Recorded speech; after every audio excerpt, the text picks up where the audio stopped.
Um, dois, três, iniciando então mais uma leitura comentada aqui pelos nossos canais. Hoje nós iremos ler o texto que precede o capítulo 5 e uma parte do capítulo 5, creio eu, e nossa estatura moral, espiritual, intelectual permitindo, a gente comenta aquilo que a gente lê. Seja muito bem-vindo, então, à nossa leitura. Boa tarde para quem está com a gente aqui nesse momento. Bom dia, boa tarde, boa noite, boa madrugada, a depender da hora que você for assistir esse vídeo em nossos canais. Começamos, então, com o texto de abertura do capítulo 5, que tem por título Renúncia e Percepção Superior. Quando uma pessoa renuncia a todos os desejos engendrados pela mente, obtendo contentamento unicamente no ser real, ele alcança a consciência espiritual. Tudo o que nós vivemos é ilusório, né? A vida do sensível, da matéria, ela é transitória, ela é passageira, logo ela não é real. Vamos lembrar que os antigos, eles tinham um, um conceito de realidade baseado na eternidade. Ou seja, para, para eles, o real era tudo aquilo que jamais dependeria de vir a ser e de deixar de ser.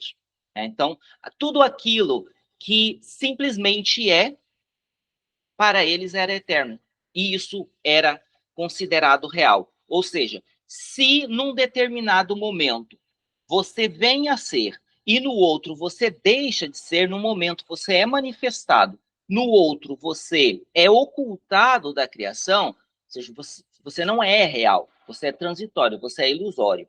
Então, o Cláudio, o corpo, a personalidade Cláudio, que é composta por corpo e mente, se num momento ela nasce, e num determinado momento ela morre, tá? Então o Cláudio, personalidade, não é real. Mas o Cláudio, ideia, ou seja, a ideia, a energia por trás da personalidade, que jamais nasceu, jamais morrerá, isso é o real. Para nós, que vivemos na era do sensível, os valores inteligíveis não são reais. Ou seja, aquilo que é do mundo das ideias, do mundo da energia, aquilo que é eterno, aquilo que jamais nascerá e jamais morrerá, não é real. Então, para nós que vivemos encarnados hoje, né? O critério de realidade é tudo aquilo que nós podemos ver, tudo aquilo que nós podemos pegar, tudo aquilo que nós podemos sentir. Por isso, dizemos que vivemos na era do sensível. Tá? Então, aquilo que nasce, aquilo que morre, então, isso que eu posso ver, que eu posso sentir, que eu posso tocar, é considerado real. Tá? Então, os valores se invertem ao longo das eras. E a consciência espiritual, ela não tem por base o mundo do sensível, esse mundo das coisas que numa hora existe, na outra hora deixa de existir. Num momento está visível, está manifestado na criação, e no outro momento está ocultado. Então, esse mundo transitório, esse mundo ilusório não gera a consciência espiritual. Para então que a gente alcance a consciência espiritual, é necessário que a gente, em primeiro lugar, renuncie a esses desejos que a mente vai engendrando em nós, que a mente vai colocando para nós como realidade, né? E a gente, então, comece a buscar, comece a querer, comece a desejar o domínio do ser real em nós, ou seja, daquilo que pertence ao mundo inteligível, daquilo que é ideia, daquilo que é verdade, daquilo que é eterno. Não o corpo, não a mente, que são transitórios. Então, a partir do momento que a gente começar a sentir o prazer, como diz aqui, o contentamento do ser real, então nós, de fato, alcançaremos a consciência espiritual. Continuando a leitura. Aquele que é desapegado em tudo e que nem se alegra, nem sente repugnância diante desta ou daquela experiência, boa ou ruim, vive a consciência espiritual. Por que que o autor está colocando isso? Porque a nossa mente, ela é muito rápida em julgar. A nossa mente, baseada no gosto, ela adere, ela nos faz aderir a determinada coisa, ou nos faz afastar por repugnância a determinada coisa. Então, enquanto nós nos prendemos a este sentimento, tá? Determinado pelo gosto, enquanto nós nos atemos, né, a escolhas baseadas no gosto ou no julgamento de que isso é bom e isso é ruim, nós não temos vida espiritual, nós não temos consciência espiritual. A nossa mente, ela está perdida no mundo da ilusão. A partir do momento que a gente desapega desse movimento, né, de escolher baseado no gosto, porque eu gosto disso, eu escolho, porque eu não gosto, eu me afasto, porque isso é bom, eu adiro, porque isso é bom, eu excluo, isso é ruim, eu excluo. Enquanto a gente vive nessa balança, pesando todas as coisas, com base no gosto ou com base naquilo que decidimos como bom ou ruim, nós não conseguimos desenvolver essa consciência espiritual, muito menos vida interior, que é vida espiritual. Para aquele que usa o corpo como uma veste, os objetos desaparecem, mas não o sabor. Após a percepção superior, o sabor também desaparece. Que ele está novamente reforçando a questão do ilusório, né? Enquanto para o mundo sensível, experiências de prazer, experiências do desejo, experiências de medo, experiências boas ou ruins, vão determinando a sua vida material e impedindo que ele acesse um nível mais elevado de vida, que seria a vida partindo de uma consciência espiritual, né?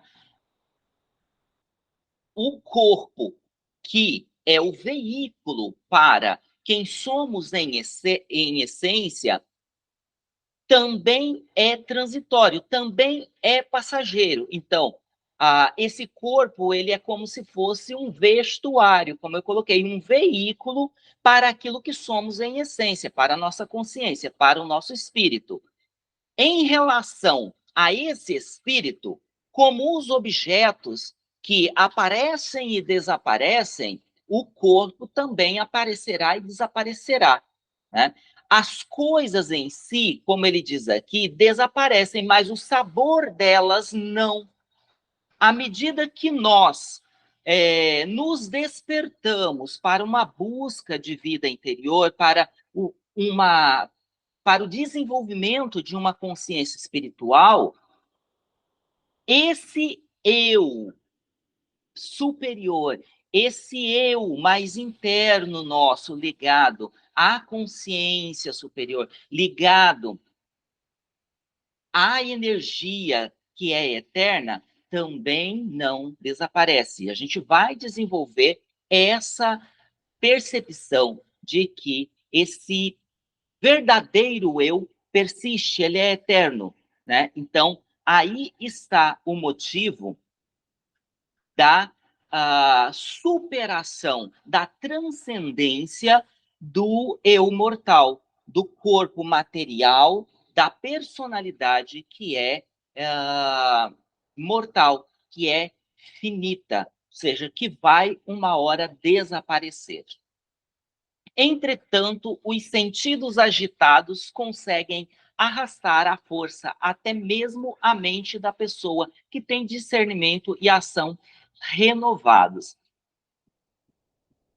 Mesmo a gente tendo, né, essa questão da disciplina para a busca da verdade, a busca da sabedoria, para essa internacionalização, essa interiorização, perdão pelo termo errado, essa nossa interiorização, ou seja, não é no mundo exterior, não é nas experiências exteriores que a gente vai, de fato, encontrar e justificar a razão dessa nossa existência.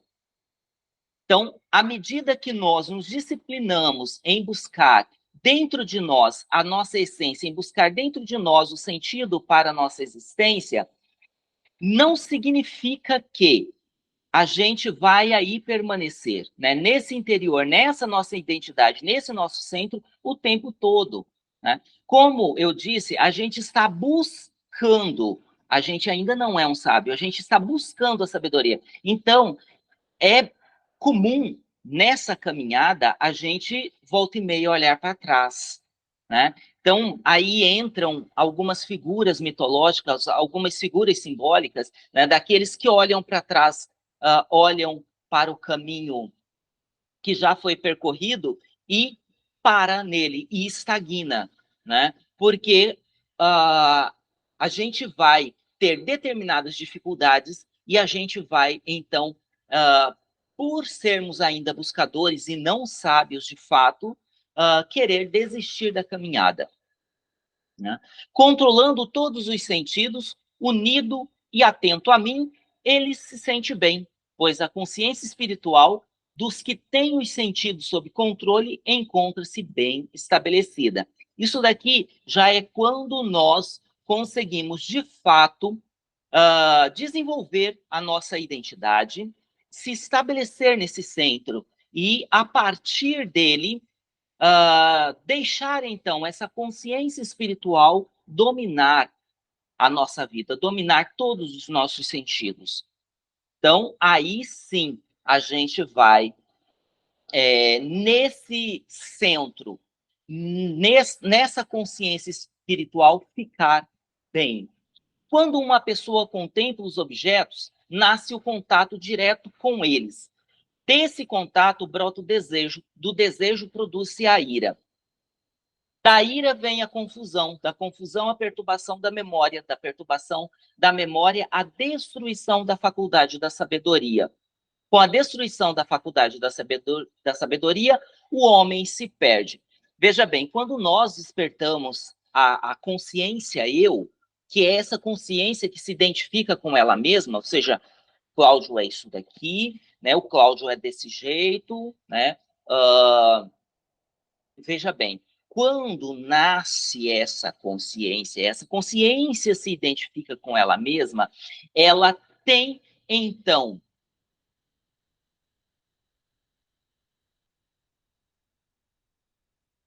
contato com os objetos da manifestação, certo? Desse contato vai nascer o desejo. Diz a filosofia que quem deseja fica escravo do objeto do desejo. É exatamente isso que o autor do texto está dizendo aqui. Esse é um trecho que vem, deixa eu só me certificar, é do Bhagavad Gita, tá? Um livro que vale a pena a gente ler, um épico indiano, que ele é um trecho de uma obra maior, salvo engano, o Mahabharata, tá? Então ele é retirado do Mahabharata, vale a pena a gente ler. O Bhagavad Gita, ele fala do conflito interno que nós temos mediante a vida, né? As nossas virtudes e as nossas debilidades que estão em conflito o tempo todo. Certo? Então, olha só, se desejamos, nós nos tornamos escravos daquilo que desejamos. quem detém o domínio do objeto do nosso desejo, por consequência, nos domina. Então, é por isso que transcender a consciência inferior, a consciência do eu pequeno, implica em superar o desejo. Implica também em superar o medo. Porque você desejando, se você conseguir o objeto, nascerá o medo de perdê-lo. Tá? Então, por isso que ele vai colocar aqui todas essas características aqui, de uma coisa que puxa o outro, o desejo que puxa a ira, que puxa a confusão, a perturbação da memória, a destruição da faculdade da sabedoria. E nesse movimento, o homem irá se perder. Sem conexão com o divino, não há consciência espiritual. Vamos lembrar aqui que divino, para a filosofia, não é Deus. Diz Mircea Eliade que divino é o conteúdo do sagrado. E o sagrado é uma faculdade nossa, uma estrutura da nossa consciência de dar sentido. Tá? Então, que fique bem claro isso. Sem conexão com o divino, não há consciência espiritual. Sem essa conexão, não há realização. Quem não alcança essa realização não tem paz. De onde poderia vir a felicidade para quem não tem paz? Vocês, não sei se vocês já se atentaram para o fato de que a gente está perdido numa busca que não termina nunca, né? Quando a gente está no ensino médio, a gente busca uma faculdade, um curso superior, porque você vai fazer uma faculdade, você vai ter uma profissão. Quando você se formar, você vai ter um emprego, você vai ter uma casa, você vai ter um carro, e assim por diante. Quando de fato você se forma, aí você passa 10 anos trabalhando para conseguir financiar uma casa, né? Mais outros 10 para um carro. E quando você de fato tem a sua casa, a sua busca vai se embrenhar por pagar essa casa que está aí em parcelas distribuídas por 25 anos. E surgirão outras buscas, surgirão outros desejos que trará para você outros objetos, outros controles sobre você. E nesse movimento todo, você de fato não terá paz. Porque você vai estar ocupado o tempo todo com essas coisas do eu manifestado, né? Do corpo material, da psique, da personalidade, que nos são necessárias, né? Mas nos são necessárias e é também necessário controle sobre elas. Na maior parte das vezes, nós não controlamos a nossa personalidade, nem o corpo e nem a mente, a psique. E sem controle, a mente servirá apenas à personalidade. Aquele que, deixando para trás os desejos, movimenta-se sem nada ansiar, sem a ideia de meu, sem o sentido de ego, este sim aproxima-se da paz. É por isso que Helena Blavatsky, Madame Helena Blavatsky, no livro A Voz do Silêncio, vai dizer: mate a mente. Né? O português, nesse sentido, é um pouco pobre, por isso foi utilizado na tradução a palavra matar. Né? Mas o sentido não é matar objetivamente, mas é um sentido subjetivo. Mate a mente, cale a sua mente. Né? Silencie os desejos. Silencie o medo para ser livre, para que você tenha paz. Se você silenciar a mente que diz eu quero, a mente que diz eu sou, a mente que diz eu sei, você vai encontrar paz. Se você silenciar a mente que deseja, a mente que quer ter, a mente que quer possuir, você vai movimentar sem anseios, sem preocupações, né? sem a ideia de meu corpo, tá? Minha personalidade, eu sou assim. Tudo isso é uma ilusão. Tudo isso é uma cortina de fumaça que a mente coloca para nos manter cegos. São véus, né? Aí eu lembro da obra Isis Sem Véu, de Helena Blavatsky também, né?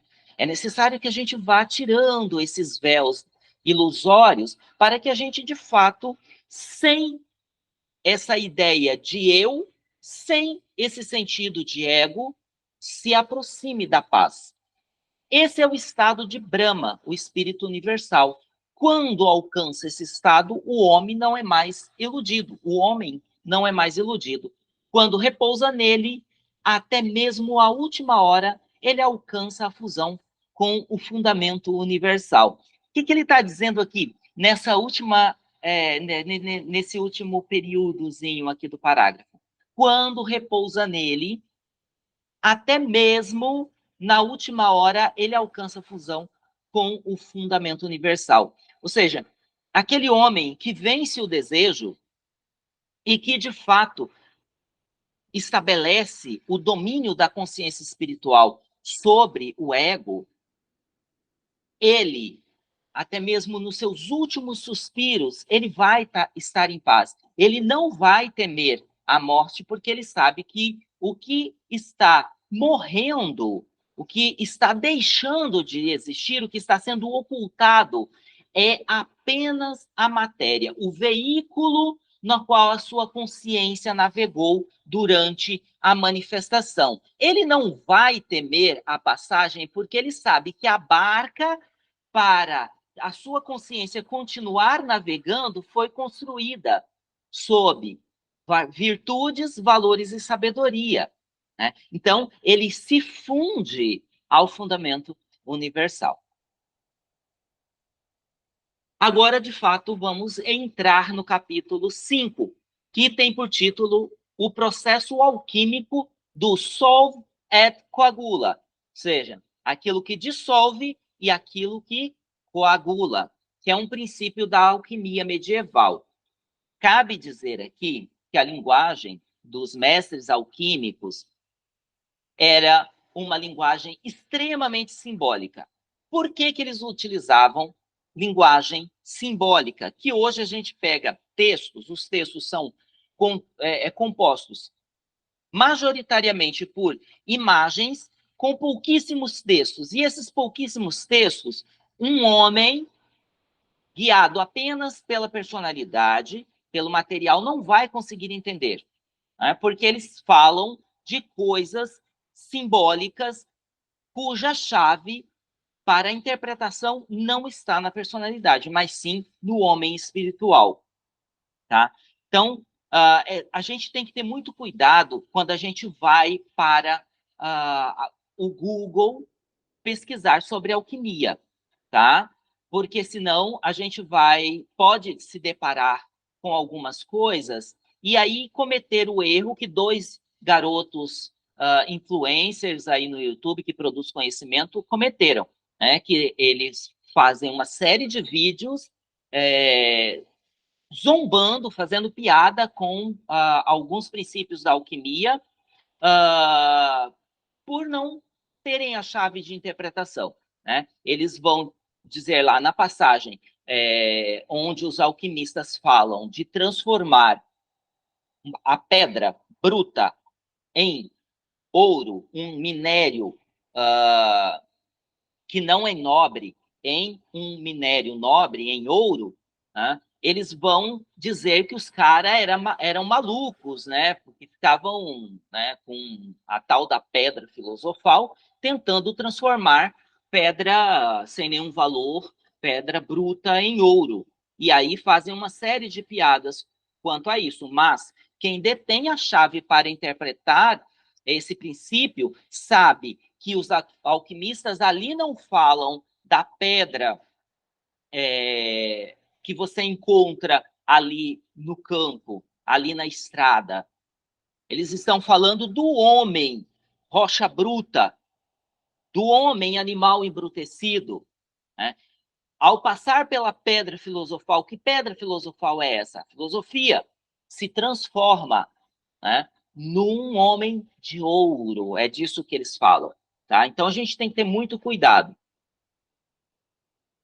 Tem um texto que faz a epígrafe do capítulo, vamos a ele, que a luz de uma nova consciência possa brilhar em nós e através de nós. Que essa luz possa nos conduzir em direção a uma nova atitude de vida, uma atitude de vida não egocêntrica e voltada para o um que é tudo em todos. Eles estão falando aqui da unidade do todo. No capítulo anterior, foi explicado como as contradições atuam em nossa vida. Nesse capítulo, este assunto será aprofundado. O que vem a ser contraditório? Seria como dizer uma coisa, acreditar nela e agir de maneira diferente? Nesse sentido, pode-se dizer que somos seres contraditórios por natureza, pois, na maioria das vezes, aquilo em que acreditamos tem relação com uma projeção, uma idealização, e aquilo que fazemos mostra nosso real estado de consciência.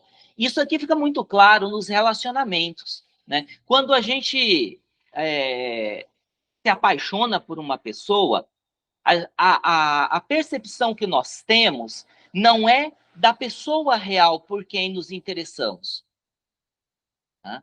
Mas de uma projeção que nós mesmos fazemos sobre essa pessoa. Então, a gente se apaixona não por uma pessoa real, mas a gente se apaixona por uma idealização que nós construímos em cima da pessoa, né? Passado o período da paixão, normalmente vem uma decepçãozinha, mas você já se apaixonou, você já está gostando da pessoa, você já firmou um relacionamento, aí você continua, né? Mas aí a poeira se assenta, né? E aí você começa a ver a pessoa como ela realmente é. Ou seja, a cortina de fumaça da paixão passou, a projeção cessou, a idealização cessou. A maioria dos seres humanos tem o desejo de fazer o bem, de ser uma pessoa e de amar todos os seus semelhantes. Na prática, todavia, muitas vezes se observa o contrário disso: a intolerância, o preconceito, a raiva. Exemplos disso são comuns no cotidiano. E se refletimos sobre o nosso dia a dia, percebemos quão frequentemente as contradições regem as nossas vidas. Gente, isso é muito sério. Isso daqui fica bem claro quando a gente conversa sobre amor, sobre caridade, sobre generosidade, sobre virtudes, com pessoas que professam determinada crença, né? Os crentes fundamentalistas, principalmente, né? E crente, eu estou dizendo aqui, não é de determinado segmento religioso. Crente porque acredita em algo, tá, pessoal? Porque crê em algo. Quem crê é crente, tá? Então, crente fundamentalista, aquele que acredita algo e utiliza esse algo para fundamentar a vida e a realidade. Tá? Então, você vai dizer para ele que a fraternidade tem por base a crença, ou o fundamento, melhor dizendo, de que você admite a todos e a tudo como irmãos, a pessoa vai dizer que isso não é possível. Se você vai dizer, afirmar para ela que você ama a todos como você ama a sua irmã, a sua mãe, o seu familiar, ela vai dizer que não, que o amor para o familiar é um e para os demais você gosta. Então, veja bem, a pessoa tem o desejo de fazer o bem. O que é fazer o bem? Iluminar a todos com a luz do bem, compreender a natureza e dar segundo a essa natureza na medida que lhe é próprio. Ou seja, dar o amor que lhe é próprio. Eu amo a minha mãe, Ela tem uma relação de consanguinidade comigo e uma relação de energia. Eu amo a mãe do outro porque ela tem uma relação de consanguinidade para com esse outro, igual a minha mãe tem para comigo. E ela tem uma relação de energia para com o outro, igual a minha mãe tem comigo. E ambas, as mães têm uma relação de energia para comigo. Somos todos irmãos. Essa é a ideia de fraternidade. Aí a pessoa diz que não, ela ama a mãe dela, mas a mãe do outro, ela gosta. Por que a diferença? Por que a separatividade? Diz a filosofia tibetana, a sabedoria tibetana, que o egoísmo é a heresia da separatividade. Então, se você está separando a minha mãe em detrimento da mãe do outro, porque eu devo amar a minha mãe, porque ela é minha mãe, né? Olha a ideia de posse. E a outra você só gosta, você já separou, você criou separatividade.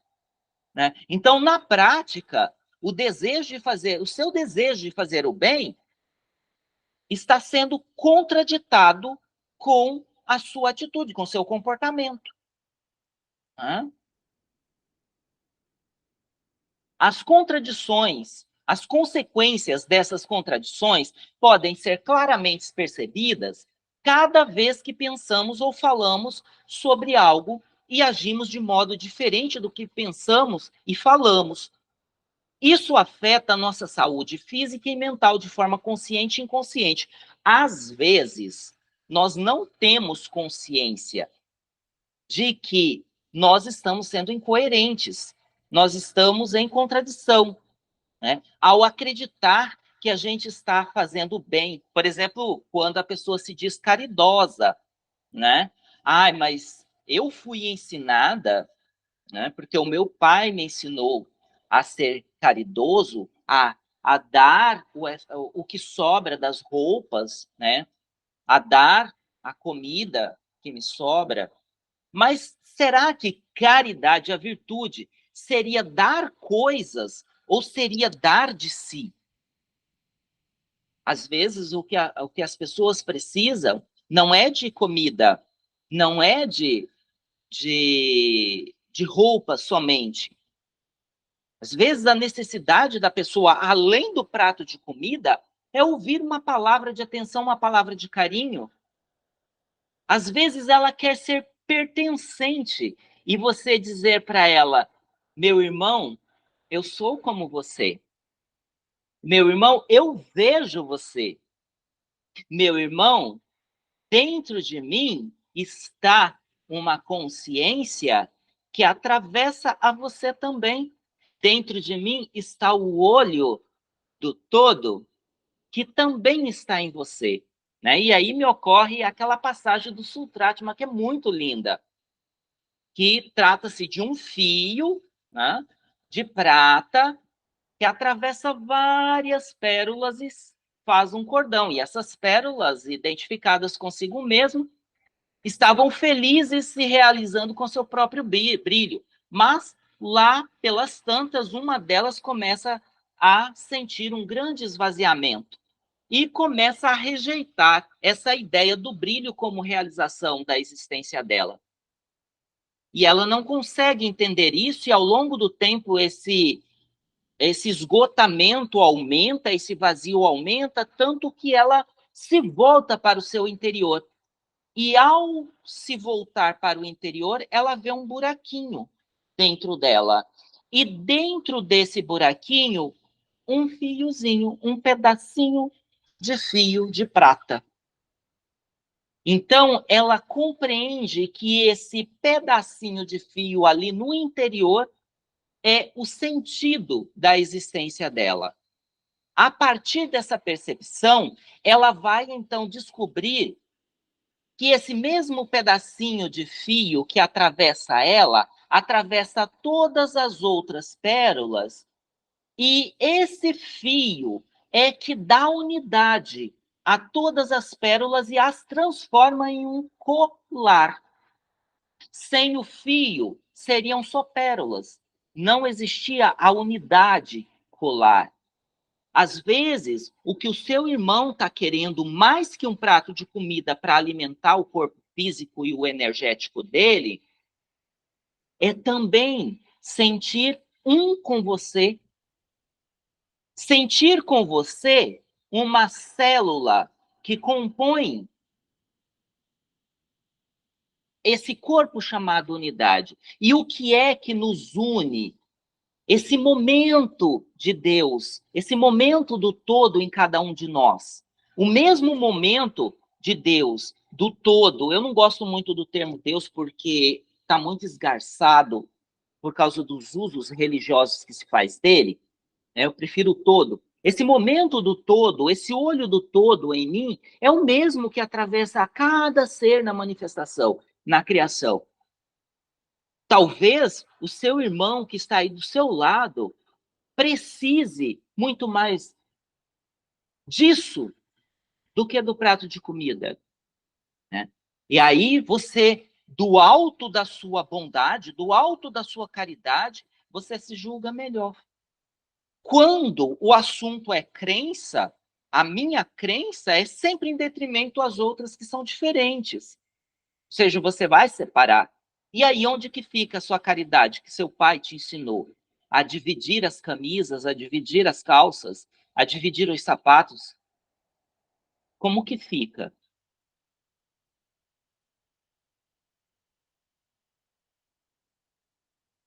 A maioria dos seres humanos tem o desejo de fazer o bem, vou ler de novo.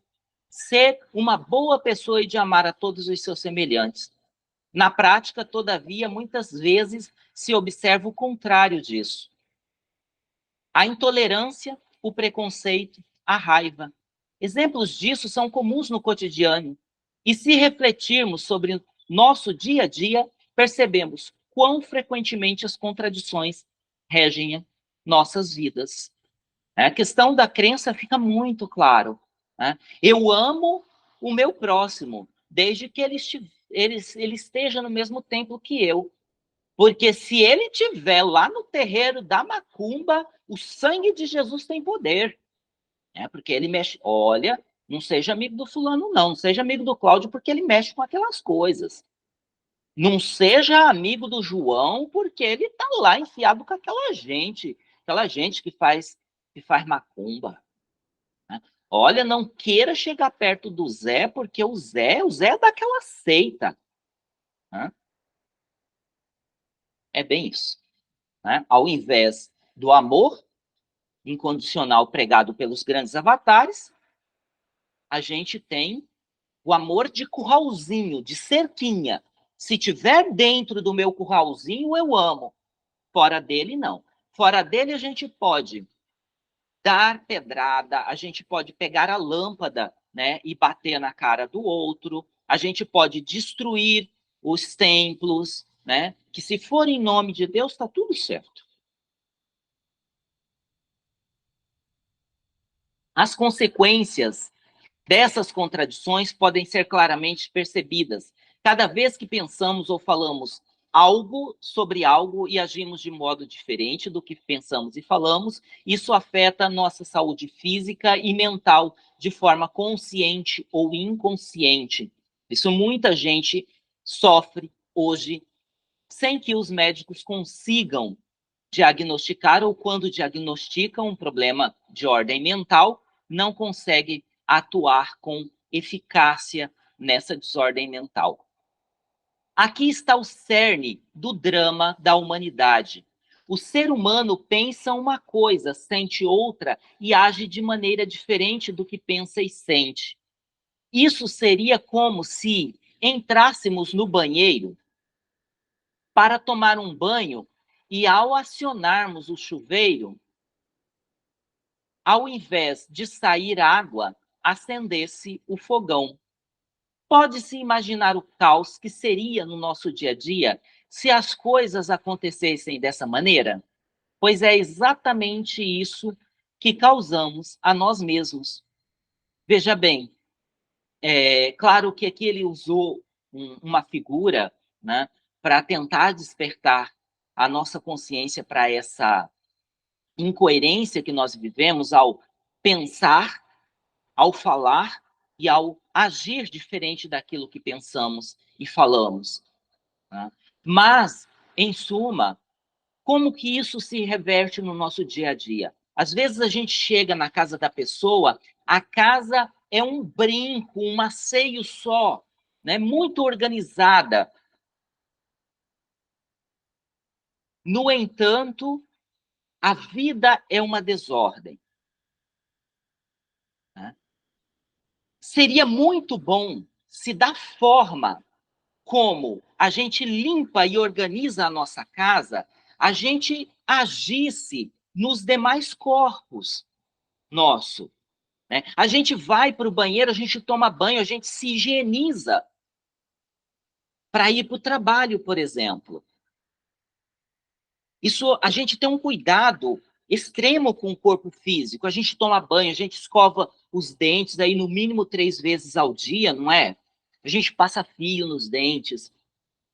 A gente não tem o mesmo cuidado que a gente tem com o corpo físico, com o nosso corpo energético. A gente sabe que Coca-Cola faz um mal danado para a saúde, a gente está tomando. Seria tão bom que a organização e a limpeza da casa se refletisse, por exemplo, no nosso corpo energético, se a gente só comesse e bebesse coisas saudáveis. E no campo emocional, seria tão bom se o nosso campo emocional fosse igualmente assiado, organizado, né? Se o asseio, a organização da nossa casa se refletisse no nosso mundo emocional e no mundo do nosso pensamento, no mundo da nossa mente. Será que a gente tem o mesmo cuidado? Será que a gente pensa pensamentos saudáveis? Ou a gente vai ali, né? Júnior, vem cá. Você viu, né? Você viu aquela Giovanete? Não sei, mas tem alguma coisa naquela Giovanete que eu não gosto dela. Não sei, não, sabe? Acho que ela não é uma boa pessoa. Aí, olha só o que está passando pelo meu pensamento. É claro que a minha mente, quando eu penso e falo, materializo algo nesse sentido, ela vai mobilizar um sentimento. Se o pensamento é negativo, o sentimento em cima vai ser negativo. E a ação no nível energético pode também ser negativa. Hã? A gente precisa ter muito cuidado.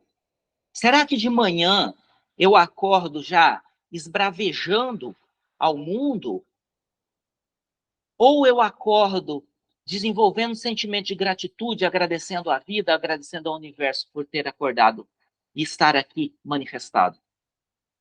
Será que eu construo a aura da minha manhã lendo um bom poema, ouvindo uma boa música, lendo um bom livro, ou fazendo um projeto de um dia excelente para mim? Ou eu ligo a TV para assistir aquele jornalzinho que é só violência? Então, veja bem, a gente é totalmente incoerente. A gente vai para a igreja, chega lá, reza, reza, reza, reza. Ai, Deus, me ajuda a ser uma pessoa melhor, né? Me dê uma consciência superior, mas não faz absolutamente nada para ser uma pessoa melhor. Você sai do templo, disse o amém, você está na porta do templo ainda, você já está com a sua amiga ali fazendo fofoca. Você já está falando mal da sua vizinha, você está falando mal da sua sogra, você está reparando o vestido da irmã que não estava bem passado. Ou você está reparando que a irmã foi só para mostrar o sapato novo, a bolsa nova, ao invés de você se preocupar em desenvolver uma vida melhor, ser uma pessoa melhor, em buscar uma consciência espiritual. Percebe? Como que nós somos baseado em projeções, baseado em repetições, em automatismos inconscientes e contraditórios. O ser humano foi criado para perceber em si mesmo a unidade de tudo o que existe e, a partir dessa percepção, transformar as aparentes contradições de um caminho de aprendizado e de transformação de sua própria vida. Por que a gente olha tanto para fora? Como se a gente fosse encontrar a solução para as nossas incoerências, para nossas contradições, para os nossos vazios interior, para as nossas questões interiores fora de nós. Como se o outro, a vida do outro, fosse explicar a nossa. Para que isso se realize, ele deve parar de viver uma vida contraditória. O que significa isso? Desenvolver consciência, colocar mais consciência, colocar a luz da consciência na nossa vida, iluminar a nossa vida com a consciência. Viver o aqui e o agora, estar presente o tempo todo, devendo ser aquilo em que acredita e sobre o que fala. Ou seja, tem uma passagem da filosofia que diz que você é aquilo que aparece quando a última porta se fecha atrás das suas costas. Ou seja, você é aquilo que você é quando você está sozinho. Por quê? Nós levamos vidas contraditórias. Né? Nós acreditamos numa coisa, nós falamos isso, e às vezes falamos diferente disso que acreditamos, que pensamos, e vivemos diferente disso. Então, naquele momento em que nós estamos de fato presentes, é isso que somos.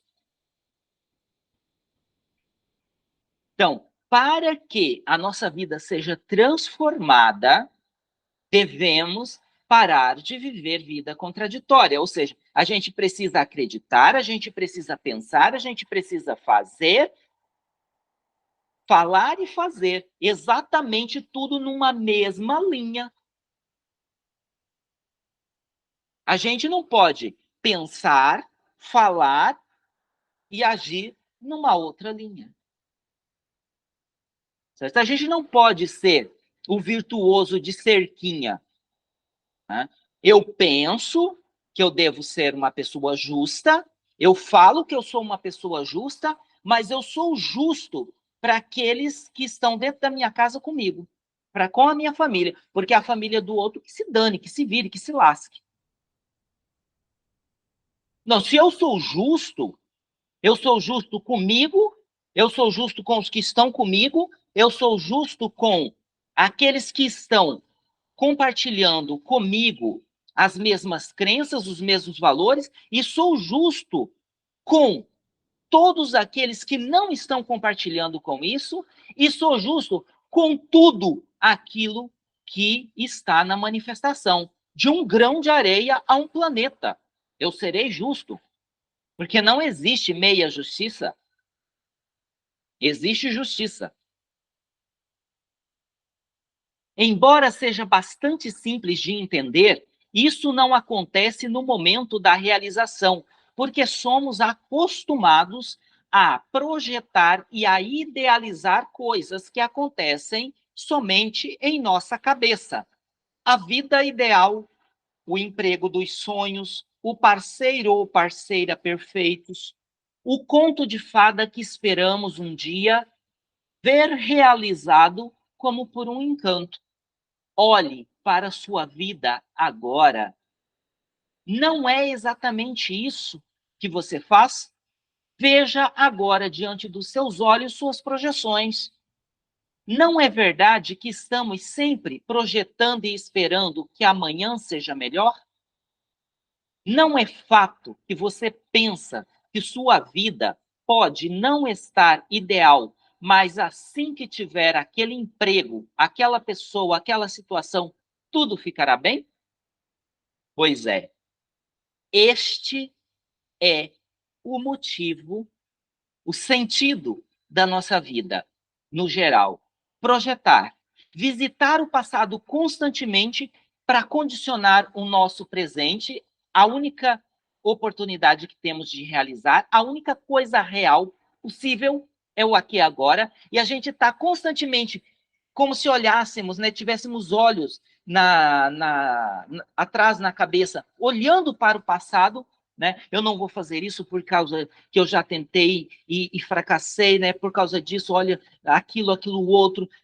Então, a gente está sempre condicionando o nosso presente por aquilo que a gente acha que sabe, né? Eu sou assim, eu sei. Então, isso condiciona o meu presente. E aí, a mente precisa projetar para tentar, de certa forma, acomodar o anseio da realização que não é possível no aqui e no agora. Então, vai projetar o parceiro perfeito, vai projetar a vida perfeita, a vida feliz, a vida rica, que não vai ser realizada nunca. Que só vai nos gastar, nos tomar energia e tempo. Bom, ficamos por aqui. Nesse capítulo, ele é bastante extenso, entre aspas, tá? Bastante extenso em relação aos capítulos que já lemos. Provavelmente a gente demore ainda mais dois encontros para fazer a leitura e comentar o restante. Agradeço a todos que estiveram conosco nessa leitura comentada, e agora é o melhor momento de todos, que é aquele que eu abro para vocês comentarem ou fazer perguntas.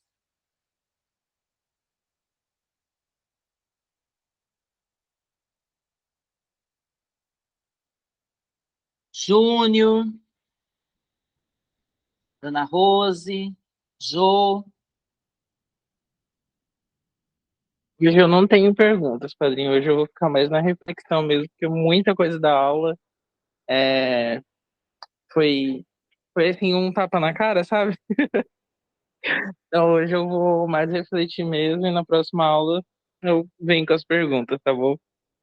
Certo, mas né? À medida que a gente vai lendo esse livro, a gente vai se deparando com questões assim tão pontuais, né? Que no dia a dia, por causa das repetições, por causa do nosso automatismo, por causa da mente o tempo todo gritando, né? Eu sei, eu sou, né? Eu quero, e a gente acaba por não olhar para essas coisas, né? Esses outros aspectos que são ilusórios, né, completamente ilusórios, e que acaba, muitas das vezes, sendo o nosso projeto de vida, né, infelizmente.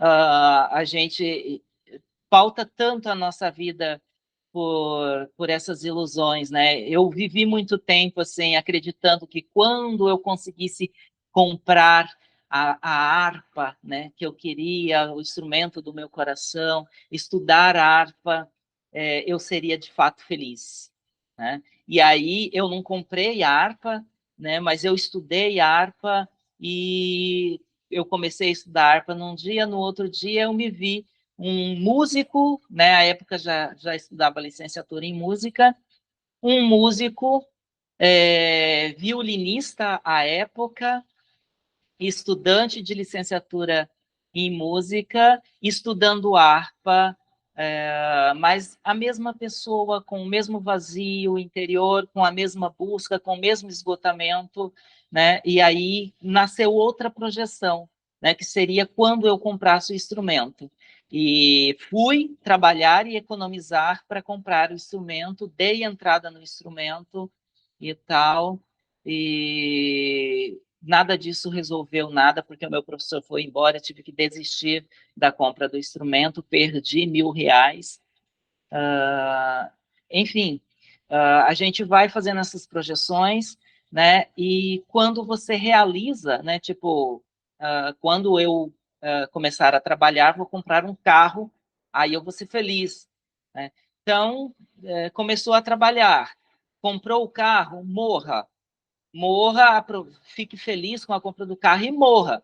Porque se você não morrer, no outro dia você vai se ver a mesma pessoa de antes com um carro. Né? Aquela questão de muitas pessoas começam a se esgotar com a vida, né? Fica naquele esgotamento interior muito grande, infelicidade. Ah, eu vou mudar dessa cidade, porque essa cidade é pequena, todo mundo fala de todo mundo, é impossível ser feliz nessa cidade, vou para uma cidade maior, e aí todos os meus problemas serão resolvidos, né? Aquela slogan das empresas Tabajara, né? Seus problemas acabaram. Só que não.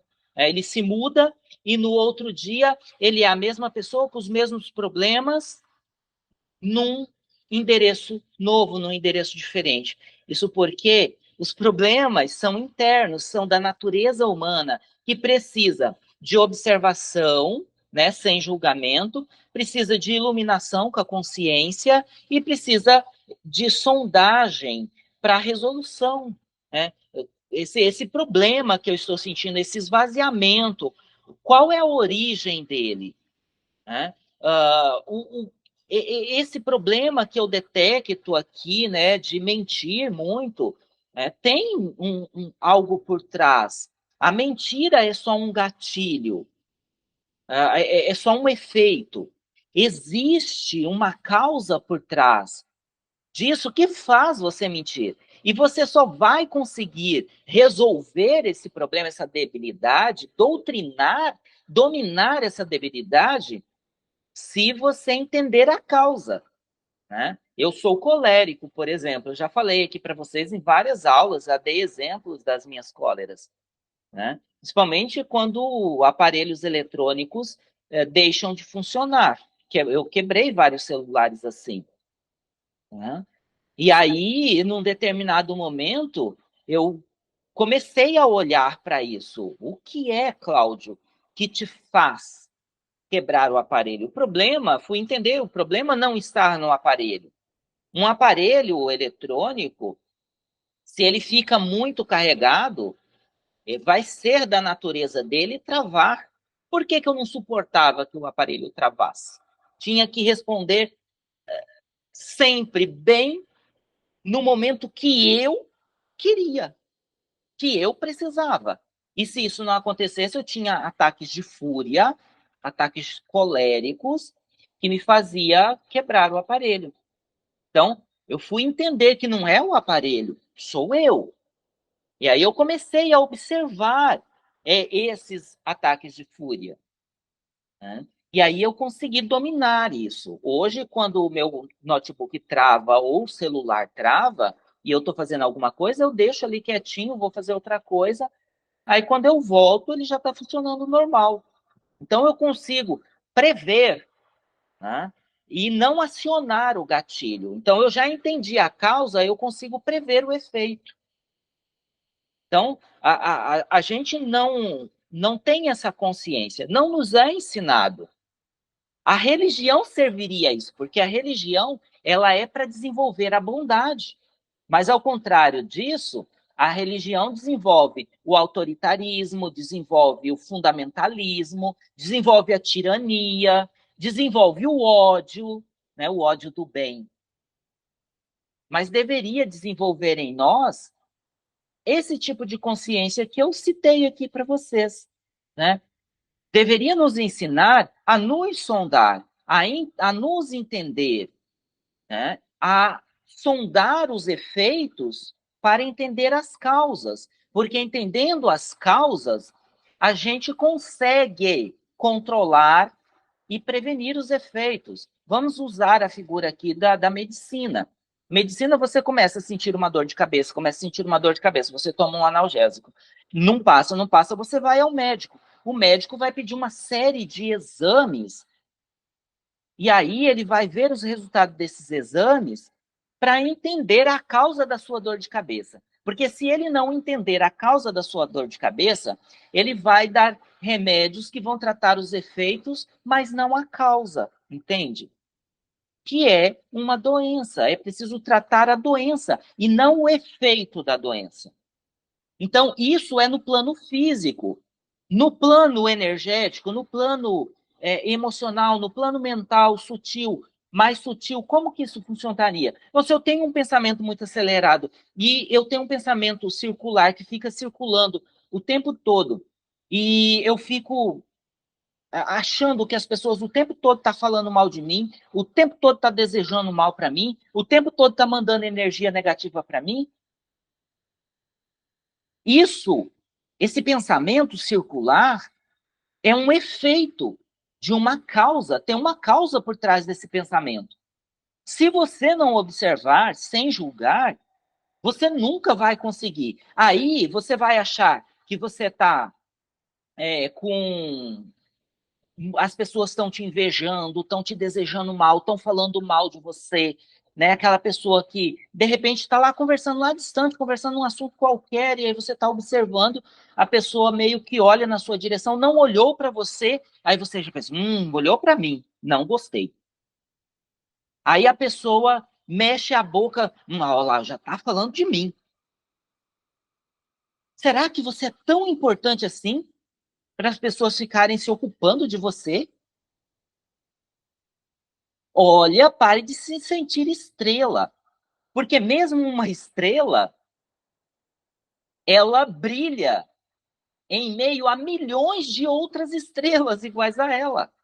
Então você não é tão importante assim, você não é tão maior do que os outros assim, você não está com tanta evidência assim, tão evidente assim, não. Que tal, ao invés de você olhar para fora, você olhar para dentro e buscar a causa desse pensamento? Isso é um pensamento que está se repetindo, está aí no automático. Por quê? Porque você está no automático, você não está consciente, você não está presente. Certo? Então, é necessário olhar, entender a causa desse pensamento. A partir do momento que você entender a causa desse pensamento, você vai prevenir o efeito, que é esse pensamento que fica circulando o tempo todo, te fazendo achar que você é mais especial do que os outros. Não, cada um tem a sua importância, né? De um grão de areia a uma galáxia inteira, cada coisa, cada corpo tem a sua importância. E esse todo o é por causa da harmonia de cada uma das suas partes. Lembre-se que no corpo humano, uma célula que deixa de funcionar corretamente, ela vira um câncer e ela mata todo o corpo. Então, em desarmonia, uma pessoa pode arruinar a humanidade inteira. Lembrando que o Sol interfere na minha vida e eu interfiro na vida do Sol. Ou seja, a minha desarmonia aqui vai desarmonizar em cascata um monte de outras coisas. Né? Então, por isso que a gente deve despertar a nossa consciência para viver uma vida mais espiritual. Alguém mais quer comentar alguma coisa? Dona Rose, Jô?